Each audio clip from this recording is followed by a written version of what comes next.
প্রিয় দেশবাসী, আমরা আসলে মানে কেমন যেন আমরা আসলে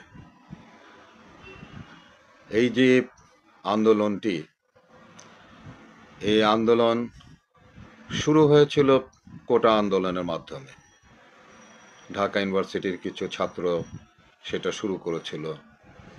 তারপরে এই আন্দোলন ছাত্র জনতা সকল শ্রেণীর মানুষ একত্রিত হয়ে কিন্তু এই আন্দোলনটিকে আজকের এই জায়গায় নিয়ে এসেছে।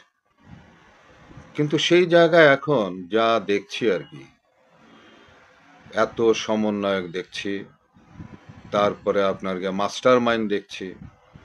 তো মাস্টার মাইন্ড বলতে কি বোঝাচ্ছে, আমি তো এটা আমার মাথায় ঢুকছে না।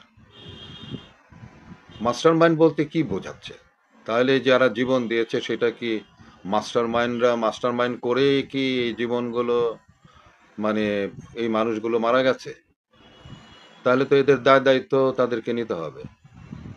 তাহলে তো এগুলো তো, যদি মাস্টার মাইন্ডরা যদি বলে যে মাস্টার মাইন্ডরা এই কাজ করেছে, তো তাহলে কি সাইদকে গুলি তাহলে তাহলে কে করেছে? তাহলে তো মাস্টার মাইন্ডের মাথায় তাহলে আছে।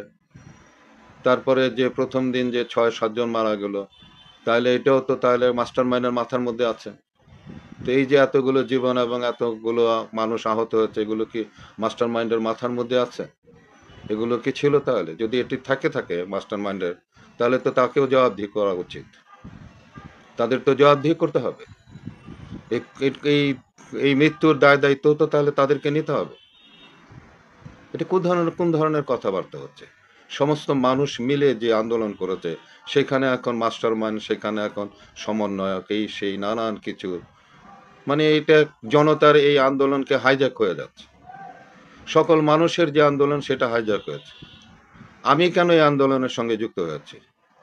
আমি তো এই আন্দোলনকে, আমার যে বিষয় ছিল এটার, আমি বলবো যে প্রথম আমি আন্দোলনটি করছে আমার ঘরের মধ্যে, যেটি পিনাকি সাহেব মানে যে আন্দোলনটি শুরু করেছিল, যে ইন্ডিয়ান পণ্য বর্জন করা, সেই ইন্ডিয়ান পণ্য বর্জন করাটা তো আমি আমার ঘরে আমি প্রথমে শুরু করেছি এটি।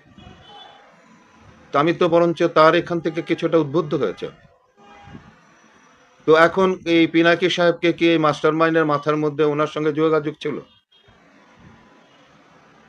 এটা ক্লিয়ার করতে হবে। এই যে আমরা অনেক মানুষই কিন্তু ইন্ডিয়ান পণ্য বর্জন কিন্তু করেছি আমরা।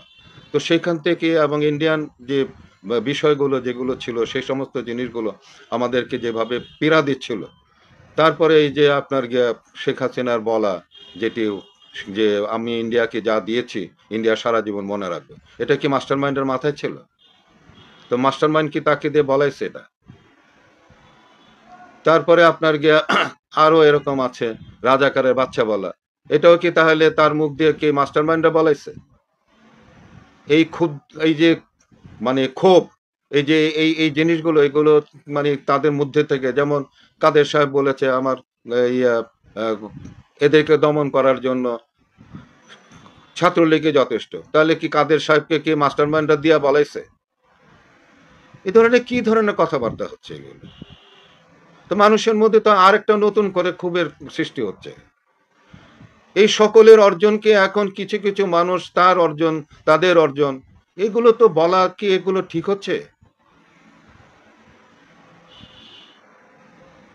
এই যে আমি যে কথা বললাম যে ইন্ডিয়ান পণ্য বর্জন করা, তারপরে যে আমি যেটি দেখলাম যে করিডোর দিয়ে দেওয়া, বাংলাদেশের মধ্যে দিয়ে করিডোর দিয়ে দেওয়া, এগুলো আমার মধ্যে ক্ষোভের সৃষ্টি হয়েছে।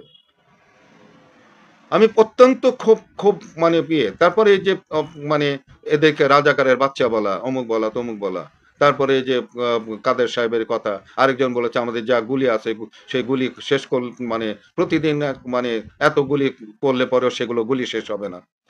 তো এই সমস্ত জিনিসগুলো আমাদের মধ্যে কিন্তু ক্ষোভের উদ্রেক করেছে। কিন্তু সেই ক্ষোভের কারণেই কিন্তু আমরা কিন্তু অনেক আগের থেকেই কিন্তু, তারপরে যেমন শেখ হাসিনা যখন চায়নাতে গেল, আমাদের তিস্তার পানি দিচ্ছে না, সেই তিস্তার পানি থেকে তো আমাদের মধ্যে একটা ক্ষোভের যন্ত্রণা শুরু হয়েছে। এগুলো কি মাস্টার মাইন্ডের কাজ? এগুলি কি উনি করাইছেন যে পানি দেবে না ইন্ডিয়া, তারপরে আমরা এরকম চেতে যাব? তারপরে তিস্তার পরিকল্পনা করেছে চায়না, সে চায়নাতে যখন যাচ্ছে, ইন্ডিয়াতে যাচ্ছে, সে তার পরামর্শ আনতে জন্য। মনে হয় নাই তো সে আমাদের দেশের প্রাইম মিনিস্টার সে ছিল, সে তো ইন্ডিয়ার মুখ্যমন্ত্রী ছিল। তো এই সমস্ত জিনিস কি মাস্টার মাইন্ডরা কিংবা সমন্বয়করা করে দিয়েছে নাকি? হ্যাঁ, তাদের সমন্বয়কদের এবং যারা আগে ছিল, অগ্রণী যারা ছিল, তাদেরকে আমরা ছোট করতে চাই না। তাদের একটা ভূমিকা আছে, বিশাল ভূমিকা আছে। কিন্তু পুরো আন্দোলনটাইকে যদি এখন আপনারা হাইজ্যাক করে ফেলান, তাহলে তো এটা অত্যন্ত দুঃখের বিষয়। এটা কেমন ধরনের কথা? মাস্টার মাইন্ড আবার কি?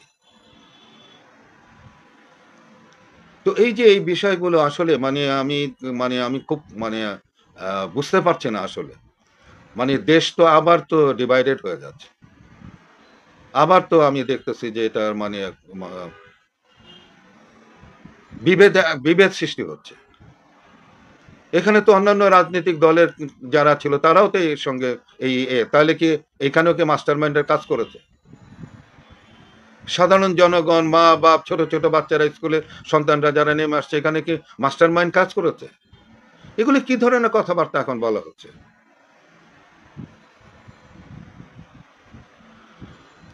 তো আমি যেটি বলছিলাম যে আমার কিন্তু এই আন্দোলনের সঙ্গে যুক্ত হওয়ার পেছনে কিন্তু ইন্ডিয়া একটা বড় ব্যাপার ছিল, এবং মানে এবং যে স্বৈরাচার শাসক ছিল তাদের কর্মকাণ্ড একটা বিশাল ব্যাপার ছিল।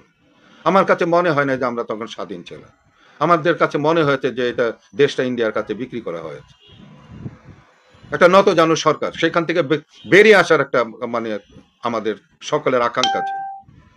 সেটার জন্যে আমি ব্যক্তিগতভাবে আমি এই আন্দোলনের সঙ্গে যুক্ত হয়েছি এই কারণের জন্য।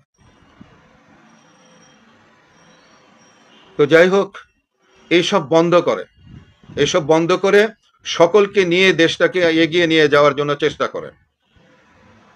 কারো একক প্রচেষ্টায় এই বিপ্লব সাধিত হয়নি, কিন্তু কারো একক প্রচেষ্টায় কিন্তু হয়নি, কিন্তু সকল মানুষের, বেসরকারি স্কুল কলেজের থেকে তারা যদি না আসতো, এমনকি আপনারা যে বলতে চাচ্ছেন যে এরকম ভাবে মাস্টার মাইন্ড, তাহলে মুগ্ধ যে জীবন দিল, সেটা কি আপনারা এর মধ্যে কি কোনো কারসাজি আছে? সাইদ যে জীবন দিল, এটার মধ্যে কি কোনো কারসাজি আছে? আমার তো এখন প্রশ্ন করতে ইচ্ছে করছে।